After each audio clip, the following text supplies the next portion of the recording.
Bioquímica es la ciencia que estudia la composición química de los seres vivos. El padre de esta ciencia es Van Helmont.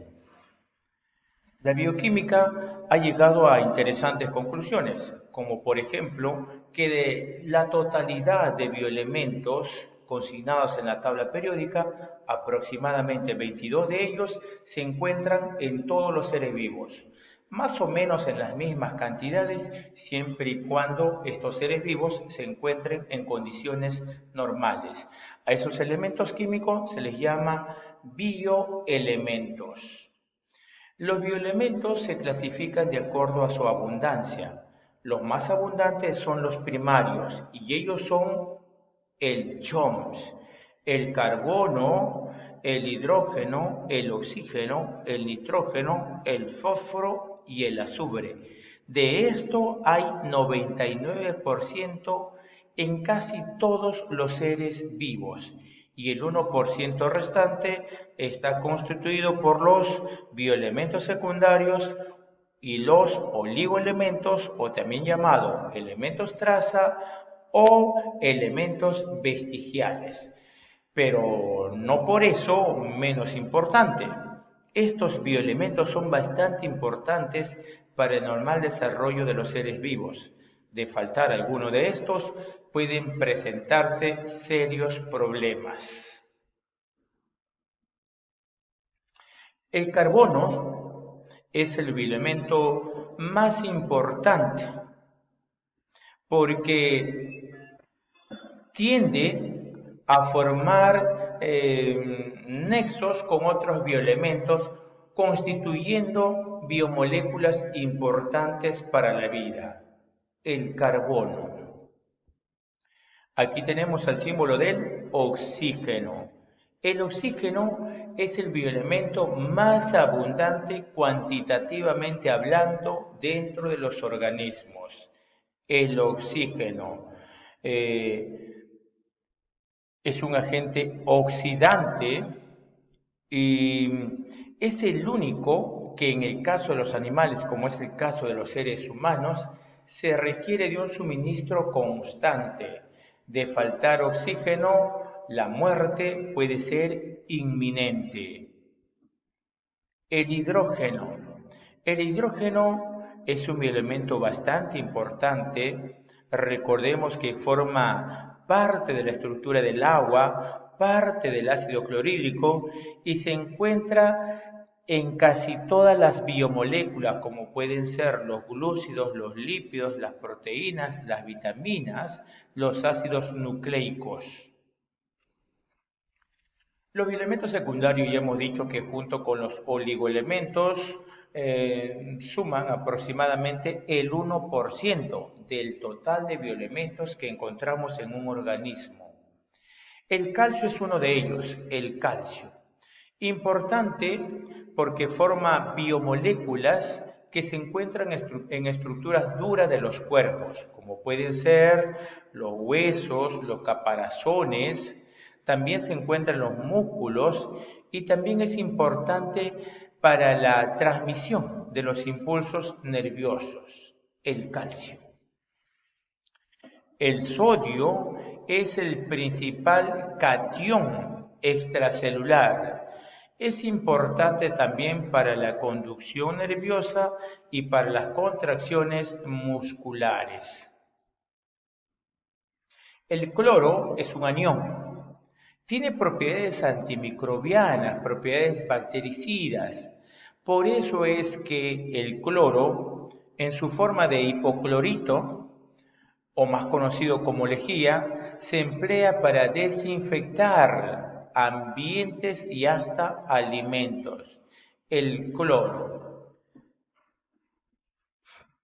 El magnesio es un alcalino térreo que forma la estructura central de la clorofila. Como sabemos, la clorofila es la biomolécula más importante para la fotosíntesis. Es un pigmento que tiene por función capturar energía luminosa para iniciar el proceso fotosintético. También está implicada en la formación de otras biomoléculas importantes y también en la producción de estructuras importantes como por ejemplo producción de sangre. Las biomoléculas. Las biomoléculas resultan de la fusión de la unión de los bioelementos. Cuando los bioelementos se agrupan mediante enlaces especiales, ahora reciben el nombre de biomoléculas. Estas biomoléculas cumplen una serie de funciones. Por ejemplo, forman parte de las diferentes estructuras de los cuerpos. También permiten transportar gases como la hemoglobina.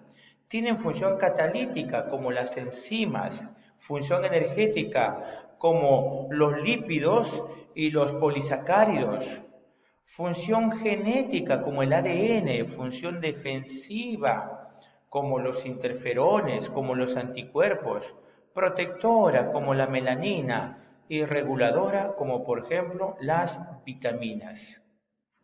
Las biomoléculas se pueden clasificar en dos grupos. El grupo de las biomoléculas inorgánicas son aquellas que pueden tener carbono, pero no tienen el enlace entre dos átomos de carbono. No hay el enlace carbono-carbono. Las biomoléculas inorgánicas son el agua, las sales minerales, el oxígeno, el dióxido de carbono. Aquí también tenemos a los ácidos y a los hidróxidos. El agua es la principal biomolécula inorgánica en los seres vivos. Es importante porque el agua es el medio donde se realizan las diversas reacciones químicas que ocurren en el interior de los seres vivos. Sin agua no sería posible la degradación de los alimentos, no sería posible el anabolismo, no sería posible el transporte de los gases respiratorios. Definitivamente, si no hay agua, no sería posible la vida. Las sales minerales son compuestos químicos que aportan electrolitos a los organismos. Por ejemplo, una sal bastante conocida es la sal de cocina, el cloruro de sodio. El cloruro de sodio yodado, encima le han agregado yodo. Cuando esta sal es consumida por los organismos, en el cuerpo se desdobla en cloro, en sodio y en yodo. El cloro va a servir para muchas cosas, como por ejemplo formar ácido clorhídrico. El sodio, no se olviden, que es el principal catión extracelular y participa en las contracciones musculares y en la conducción de los impulsos nerviosos. Las sales minerales también van a formar una serie de moléculas que se encuentran en estructuras duras de los cuerpos, como por ejemplo el carbonato de calcio, que se encuentran en las conchas de varios animales, o la hidroxiapatita cálcica, que se encuentra en el esmalte dental hasta en un 97% y en los huesos. Los ácidos y las bases.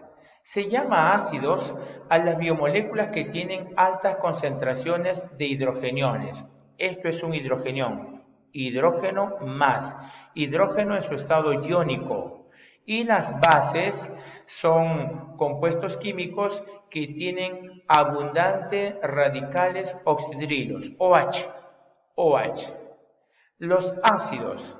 Por ejemplo, tenemos aquí al ácido fosfórico. El ácido fosfórico es uno de los elementos que podemos encontrar en las bebidas gaseosas como la Coca-Cola. Tenemos también al ácido clorhídrico, que cumple una función metabólica y defensiva en los organismos. También tenemos el ácido acético, ácido ascórbico, ácido cítrico, etcétera, etcétera. Y una sustancia básica o también llamada alcalina es la que tiene bastante oxidrilo, como decíamos, y aquí estarán, por ejemplo, los jabones, los detergentes, la leche magnesia, la lejía, etcétera, etcétera. Para medir las concentraciones de hidrogeniones o de oxidrilos se ha desarrollado la escala de pH. Aquellos que tienen un pH 7 se dicen que su pH es neutro. Tienen en igual proporción hidrogeniones y oxidrilos. Si la sustancia tiene abundante hidrogeniones, entonces se trata de un ácido. Si tiene, hidrogeniones, pero si tienen bastante oxidrilos, se trata de una sustancia alcalina. Aquí hay algunos ejemplos de sustancias ácidas y alcalinas. En el año 1909, el científico Sorensen desarrolló esta fórmula. Esta fórmula significa que el potencial de hidrogeniones es igual al logaritmo negativo de hidrógeno más, de hidrogeniones. Mediante esta fórmula se puede encontrar el pH de las sustancias. Un dato importante, cuando almorzamos se puede llamarla llamada marea alcalina por la disminución de los iones de hidrógeno en la sangre. El CO2 es otra biomolécula importante, formada por 2 átomos de oxígeno y un átomo de carbono. Esta biomolécula constituye el principal insumo para que organismos fotosintéticos como las plantas puedan convertirlo en moléculas orgánicas como la glucosa. El oxígeno que liberan las plantas no sale del CO2. El oxígeno que liberan las plantas deriva del agua con que regamos a las plantas. El CO2 es una molécula muy importante para la vida, pero sus altas concentraciones pueden provocar el fenómeno climático conocido como calentamiento global. Las biomoléculas orgánicas son aquellas que sí tienen enlaces entre sus átomos de carbono, importantes para la vida de todo ser vivo. Aquí tenemos a los carbohidratos, también llamados glúcidos o sacáridos. También están los lípidos o comúnmente llamados grasas. Pero grasas solamente son los lípidos sólidos, habiendo lípidos y líquidos como los aceites. Las proteínas, que son las biomoléculas orgánicas más abundantes del cuerpo humano. Ante la pregunta, ¿cuál es la biomolécula inorgánica más abundante en los seres vivos? La respuesta es el agua. Pero si la pregunta diría, ¿cuál es la biomolécula orgánica más abundante en los seres vivos? La respuesta es proteínas. Aquí también tenemos a los ácidos nucleicos. Aquí estará el ADN, el ARN. Y también aquí están las famosas vitaminas. Cada una de estas biomoléculas tienen un enlace característico y ya que son moléculas grandes, algunas de ellas como las proteínas que son macromoléculas o los ácidos nucleicos que son asociaciones supramoleculares, están formadas por unidades, o llamados monómeros, como por ejemplo, la unidad de los carbohidratos es el monosacárido. La unidad de los lípidos son los ácidos grasos. La unidad de las proteínas son los aminoácidos. Y la unidad de los ácidos nucleicos son los nucleótidos. El enlace de los carbohidratos es el enlace glucosídico. De los lípidos, el enlace éster. De las proteínas, el enlace peptídico. Y de los ácidos nucleicos, el enlace fosfodiéster. Pero esto será tema para la siguiente clase. Gracias.